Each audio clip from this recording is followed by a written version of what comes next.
इस्लाम के कारण आतंकवाद होता, मेरा सवाल जरा समझ लीजिए, अगर इस्लाम के कारण आतंकवाद होता तो दुनिया के कौन से देश में सबसे ज्यादा आतंकवादी होना चाहिए?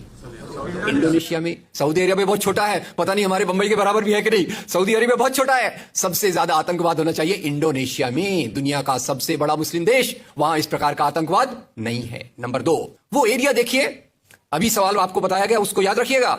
इस दुनिया के आतंकवाद से, जिसको इस्लामिक आतंकवाद कहा जाता है गलती से, कैसा कहा जाता है वो भी बताऊंगा, इस आतंकवाद से मारे जाने वाले ज्यादा लोग, इससे मारे जाने वाले ज्यादा लोग हिंदू हैं, मुसलमान हैं या क्रिश्चियंस हैं? मुस्लिम हैं।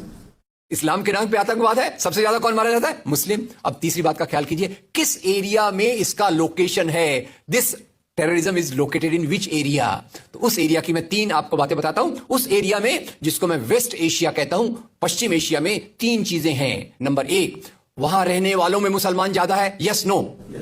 उसी एरिया में आतंकवाद ज्यादा है, उसी एरिया में तेल का खजाना है। तो आतंकवाद तेल के कारण है कि इस्लाम के कारण है? तेल के कारण है। और तेल का कब्जा कौन करना चाहता है?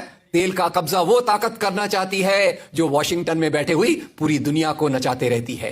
काम करने वाला कोई और गुनाहगार कोई और बनाया गया।